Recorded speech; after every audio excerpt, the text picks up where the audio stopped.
Alright,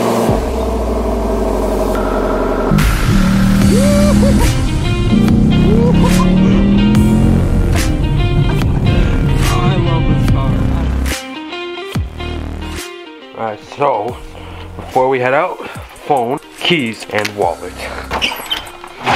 Ladies and gentlemen, good morning. Welcome back to the channel.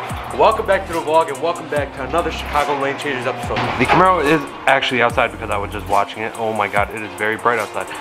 But I do get a lot of DMs about this question. Is the Camaro a daily drivable car? Can I drive the Camaro on a daily basis every day, 365, whole year? But to answer the question vaguely, like just now, yes, you can daily drive it 365 all year, but there's gonna be some consequences and some modifications you're gonna have to do. It would be 30-degree weather. This car will not hook for shit. So it really all depends on where you live. So such a beautiful day. Put the backpack all the way there and let us start the vehicle.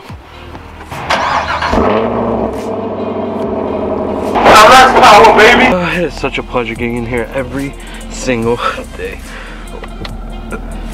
And we have turned off. Let's actually roll back. Fuck reverse. No, I'm just playing. I actually sometimes do that when I'm like really lazy. Is this car really worth the money? Is it worth the $50,000 to buy this specific car? Now it could be the SS1LE, the 2SS1LE, whatever you want to get. Is it worth the money? I would highly recommend this car, and honestly just depends on where you live. If you live somewhere where it snows and rains and you can't afford a daily driver, no, don't get this car. This is probably the dumbest idea. This is probably the dumbest idea you could possibly, you know, make. If you could afford a daily driver, if you can afford a daily car for the winter and for, you know, just shitty ass days, I would 1,000%, 1,000,000% recommend this car. Now, people say, do you recommend the 1LE or the SS? Honestly, in my opinion, I've always loved the 1LE just because I love track cars. Track cars has always been a passion of mine. I know everything about them. Now, as far as when it doesn't come to the track, there isn't really that much difference between these two cars, between the SS and the 1LE. I mean, there's really, they both got the Magna Ride. They both got the Magna Ride. They both have the same different modes. But I just know the 1LE has electronically limited slip diff. I don't know if they have that on the SS. I think it's only with the 1LE package. But as far as that goes, I mean, if you're not tracking the car, there's really no difference between getting a normal SS and then, you know, 1LE. It's just like, well, to me, this is like a dream of mine. This is honestly a dream of mine. I never imagined myself at this age driving this car. Honestly, every time I hop in this car, it always throws that smile at me. Like, you'll always catch me in traffic just laughing, just because this is like such a dream of mine that I've never imagined actually owning at my age. You know, I'm not even 20 years old and I'm driving this, and I'm paying for it, you know? So honestly, it's probably the best feeling in the world, just knowing that I'm driving a track monster. I'm driving a car that I've always thought about driving at this age. It's just such a good feeling. And honestly, even if you haven't always loved the Camaro SS and you really want a 1LE, you want a Camaro SS, you're gonna get in this car, especially if you get the 6-speed. Now the 10, don't get me wrong, 10-speed's cool and all. The 10-speed is cool and all, but honestly, it doesn't match up with that 6-speed. That 6-speed is a whole different feeling. Let's see if we can get a pull. Let's just get in front of this Malibu over here. Thank you. Oh, and those pops, man, those pop. Let's turn off rev match. All right.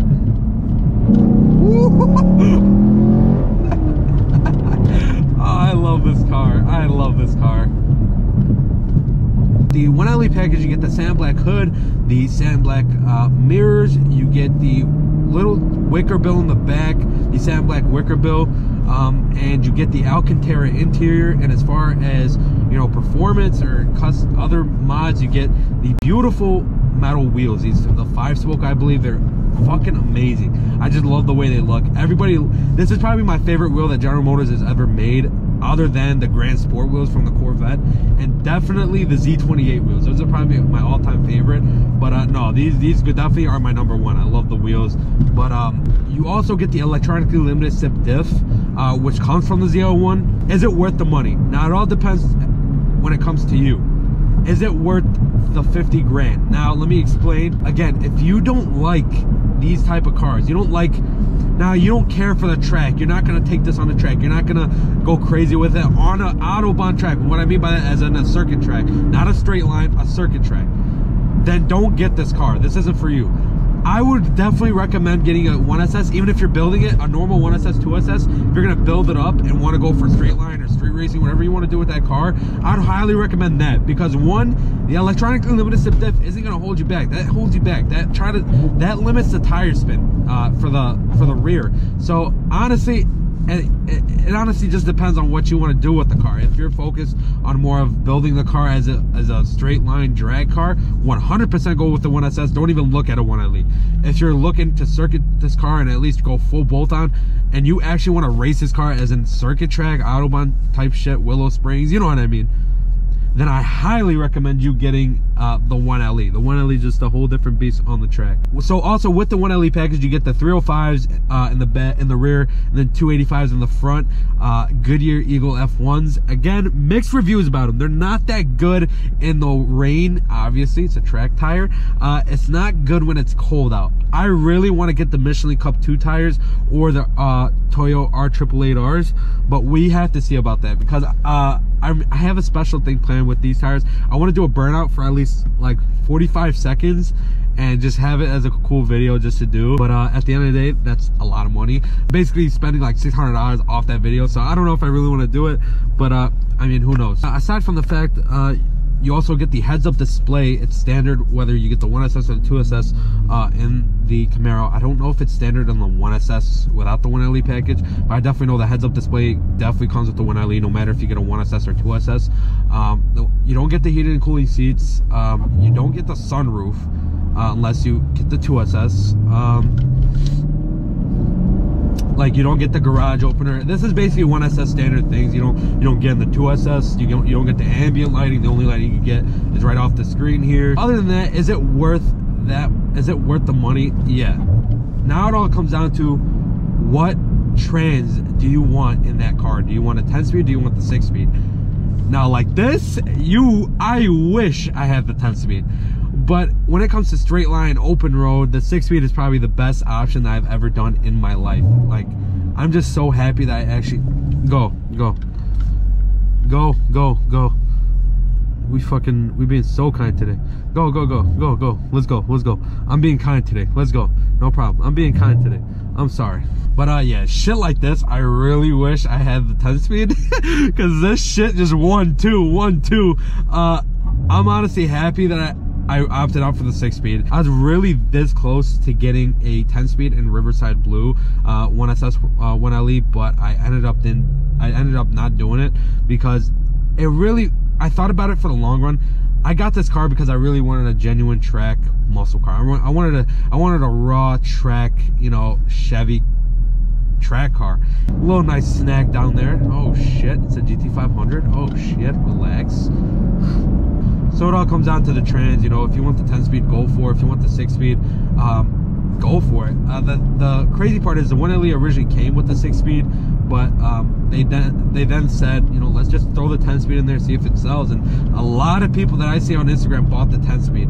Me personally, I just don't think you should buy 10-speed when it comes to the 1LE. The 1LE is supposed to be the very, you know, track-oriented Camaro SS, and they originally came with the 6-speed for a reason. You know, they wanted to be a special car, just like the GT350. They didn't put the new 10-speed in that, which gladly they didn't. They kept it the beautiful Tremec. They kept it with the Tremec, and honestly, it's such a special car.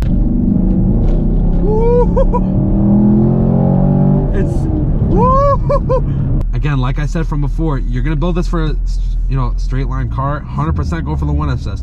Now, electronically limited SIP diff is definitely gonna hold you back when it comes to doing burnouts and, you know, overworking that the ELSD.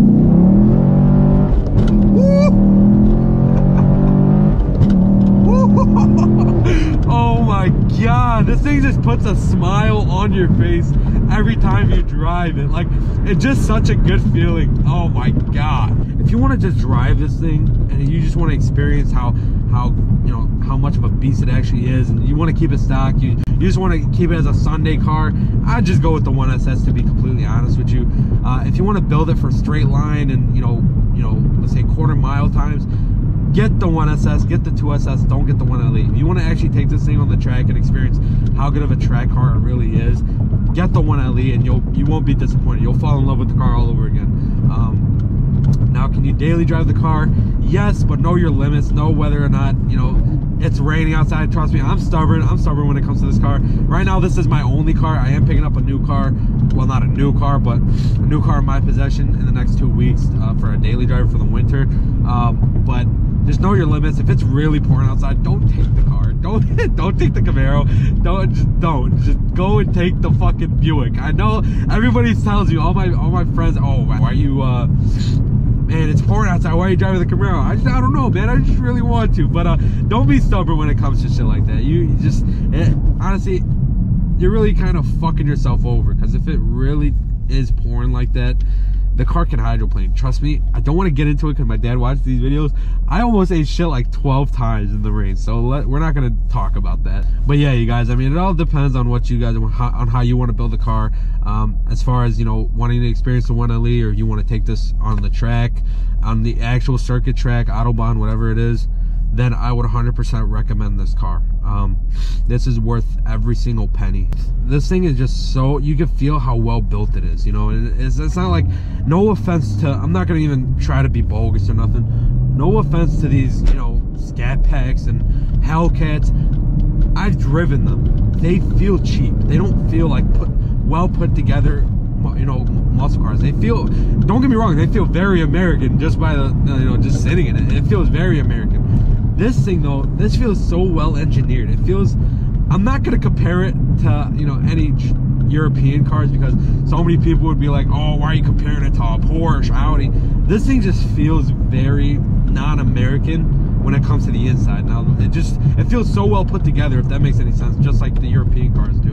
And I think they've done a great job with that. General Motors has done a great job lately of putting their cars, you know, making them basically look fucking European. Other than that, I mean, yeah, it all comes down to you, what you want, and hopefully you guys make that right decision and you guys get the Camaro. But thank you guys so much for watching. I hope you guys did enjoy it. If you did, smash that like button, smash the subscribe button. And if you're new to the channel, hit that little bell notification so you can be notified, be a part of CLC Nation. You already know. But you guys, that is all for today's video. The next video will actually be something pretty exciting, so you guys stay tuned for that.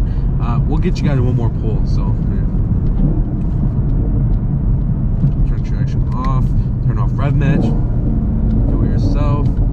We'll do a first GoPro. Okay, we'll do it for first gear.